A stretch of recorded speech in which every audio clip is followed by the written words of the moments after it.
In June of 1850, Napoleon stood ready to reclaim his empire. He had returned from exile, gathered an army, and now faced the allied forces of Britain and Prussia. All right, so last week, of course, we were in chapter 2 of the book Hebrews, where we were warned about the dangers of neglect.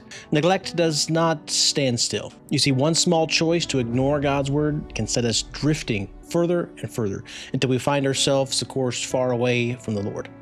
Now, here in Hebrews chapter 3, we find a different topic. The Spirit presses even deeper. Not only can we drift through neglect, but we can also harden our hearts against God. Neglect may start the drift, but hardening locks us in that place. A neglected warning can still be heard tomorrow, but a hardened heart, well, it grows deaf to God's voice. The writer here points us back to Israel's story in Psalms chapter 25. He retells what happens in the book of Numbers, chapters 13 and 14. Israel saw God's mighty power. They saw him split the Red Sea. They ate manna from heaven. They even drank water from the rock. God had proven himself over and over again to be faithful. Yet, when he called them to trust him and enter into the promised land, they hardened their heart in unbelief. All the things that he'd done for them, they still could not believe. If neglect is dangerous, then hardness is deadly, which raises this next question. What is a hard heart? And how can we guard against it? Think about a man who sat in a doctor's office as the results came in. The doctor looked at him and said, "Your lungs are weak. Your body is breaking down. If you do not change, this will kill you." The man just nodded, folded the paper, and on the way out, he lit one more cigarette. The evidence was clear. The warning was direct. The man's heart was already set. Picture this, maybe a driver getting up close to a red light. The signal glows bright red. The cars rush across the intersection. All the evidence says stop, but the driver says, "I can make it," and he presses the gas. He's not ignorant. He simply refuses to yield. That is what a hard heart looks like. It's not that God's evidence is not enough, or if it's unclear. It's not that at all. It's not that God's voice is hard to hear. A hardened heart sees and he hears, but he resists. You see, the same sun that melts the wax hardens the clay. God's word always does something when his voice shines. One person's heart will soften, while the other person's heart will harden. The difference is not the message, but the response.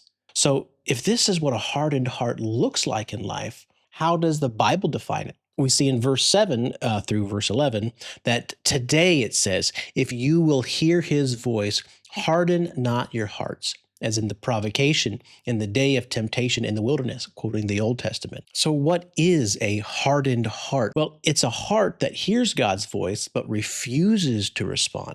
Israel heard God's call, but they resisted. They had seen God's miracles for 40 years. They saw his faithfulness every morning when the manna came, every evening when the pillar of fire glowed. Yet the Lord called them to step into the promised land, and they hardened their heart. They grieved him with their unbelief. Think of the difference between stubbornness and hardness. Stubbornness is to say no to God in a single moment. Hardness is the constant condition that grows after many times that you say no. A hardened heart becomes so calloused that it no longer feels the prick of God's Spirit. It can also belong to the church person, the Christian who sits in the pew next to you. A hard heart is not always loud rebellion. More often than not, it's a quiet indifference. If this is what a hardened heart looks like, then we need to ask this question: how serious is this danger? Verse 12 gives us this: "Take heed, brethren, lest there be in any of you an evil heart of unbelief, in departing from the living God." The danger of a hardened heart is not just that you resist God once. The danger is that the hardness grows in you until you no longer hear him at all. A hardened heart leads to unbelief, and unbelief leads to departing from the living God. Verse 13 explains how it happens.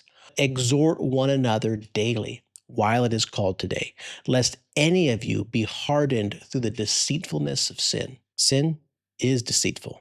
It whispers that you are in control. It promises joy, but it delivers chains. It promises freedom, but it brings slavery. Each time we say no to God's voice, the heart becomes a little more less sensitive.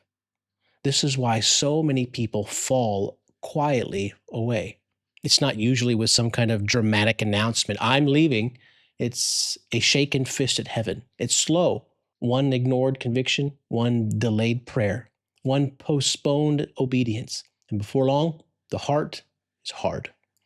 And the person has drifted far away from God. You see, the devil does not need to convince you to reject Christ with a roar. He only needs to convince you to wait until tomorrow. Tomorrow I'll change. Tomorrow I'll repent. Tomorrow I will obey. Tomorrow I will believe. Tomorrow never comes. If the danger is this real, how can we guard against it? You see, the Spirit does not just warn us about this hard heart condition. He shows us how to guard against it. First, we exhort one another daily. God never meant for us to walk the Christian life alone. We need each other. We need the encouragement and the accountability of brothers and sisters in Christ. A kind word, a timely scripture, a prayer lifted up together. These are God's tools to keep our hearts soft. And number two, we respond when we hear his voice. Verse 15 repeats itself. Today, if you will hear his voice, harden not your heart. The key word is today. Not tomorrow, not later. Tomorrow is the favorite word of the hardened heart. Tomorrow I will pray. Tomorrow I will repent. Tomorrow I will get right with the Lord. Tomorrow I will serve. But the Spirit says today. And third, we must hold firm to our confidence in Christ. Verse 14 says this, for we are made partakers of Christ if we hold the beginning of our confidence steadfast unto the end. True faith is not a flash in the pan. It continues, it endures, it clings to Christ no matter the season. Guarding against hardness means responding quickly when God speaks. A tender heart is a responsive heart. When God calls, it bows, it obeys, it moves. That is how you stay soft before him. The chapter here closes with a sobering reminder of what happens when the heart does harden. It brings us back to Israel's story, who hardened their hearts. Those who came out of Egypt under Moses. Who provoked God? The very people who had seen his miracles. And why could they not enter into God's rest? Well, the same reason we can't. Verse 19 gives us the answer. Because of unbelief. A hardened heart and unbelief always travel together. Hardness dulls the conscience until it no longer hears God's voice. And after that, unbelief follows closely behind. And the result is a closed door to God's rest. That is why the warning in this chapter is so serious. A hardened heart is not just a little spiritual coldness. It's the road that leads away from God, from his rest. It's the path that leads to wandering, never finding the rest. The same danger faces us today. We also can hear his word and still resist. We too can let sin deceive us. We too can fall into unbelief, which is why the Spirit repeats again and again and again. Today, if you will hear his voice, harden not your hearts.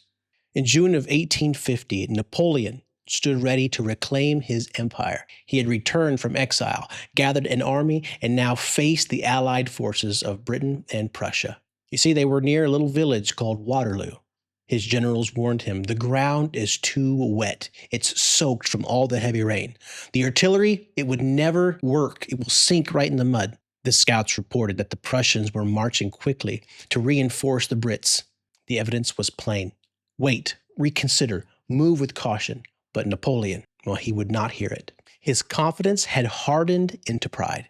He dismissed the warnings and pressed forward. And when the battle began, the mud slowed his cannons. The British held their ground. Then, just as predicted, the Prussian forces arrived on the field. And by evening, the great general was defeated.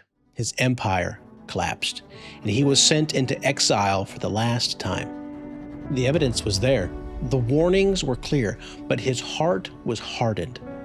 That is Hebrews 3. It's what it warns us about. When God speaks, the evidence is clear. His voice is unmistakable, but a hardened heart refuses to yield, and the end is ruin.